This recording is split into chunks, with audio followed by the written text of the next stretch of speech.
Первый международный конкурс академических исполнителей – яркое и важное событие в культурной жизни Абхазии. Конкурс призван помочь молодым певцам найти свой путь в профессии, получить ценные знания от профессионалов и мастеров искусства пения. Заявки на участие подали более 50 вокалистов из Абхазии, разных регионов России и Белоруссии.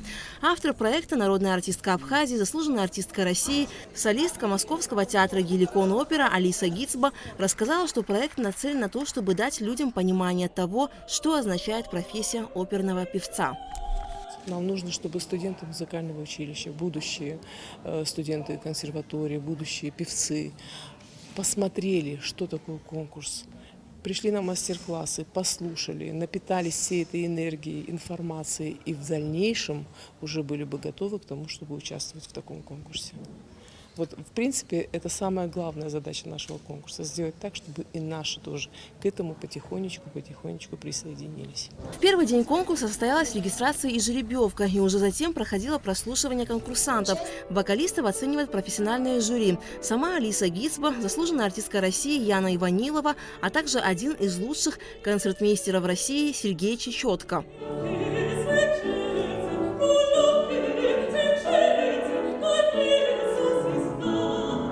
Вокалистам предстоит напряженная борьба, так как в конкурсе Алисы Гицбы принимают участие, к примеру, исполнители из Большого и Мариинского театров.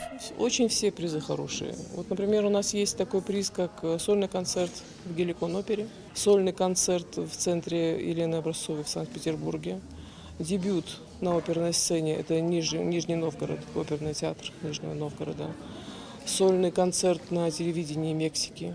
То есть я думаю, что эти все призы достойны того, чтобы за них побороться. Международный конкурс вокалистов проходит с 6 по 9 октября. По итогам первого тура конкурсное жюри должно отобрать 18 исполнителей. Много заявок, но даже были из Испании, из Польши, из Латинской Америки, но не получается в этом году. Я надеюсь, что если конкурс станет ежегодным, мы увидим здесь много кого из многих стран. Даст Бог, пусть будет только мир. В рамках конкурса проходят мастер-классы, творческие беседы. Так, в первый день состоялась встреча концертмейстера Сергея Чечетко, а также певца-педагога Максима Крылова с вокалистами. Первое, о чем хотелось поговорить, это именно о участии конкурсантов, потому что здесь очень часто, скажем так, есть свои нюансы, которые очень часто не учитываются конкурсантами, поскольку есть такая площадка, где можно, собственно говоря, вот члену жюри так вот откровенно пообщаться, так сказать, да, с теми людьми, которые приезжают на конкурсы, да, участвуют в них, и рассказать им, в чем, собственно говоря, их основные ошибки в большинстве своем, то по мне показалось, что это очень ценно. Вот. Что касается обучения, да, то есть опять-таки каких-то взгляда там, на развитие карьеры, собственно, да, тоже здесь есть некие стереотипы, которые иногда полезно разрушать. По словам самих участников, конкурс академических исполнителей дает им возможность попробовать свои силы, выступить перед авторитетным жюри, получить действительно независимую профессиональную оценку, приобрести новые знания и опыт.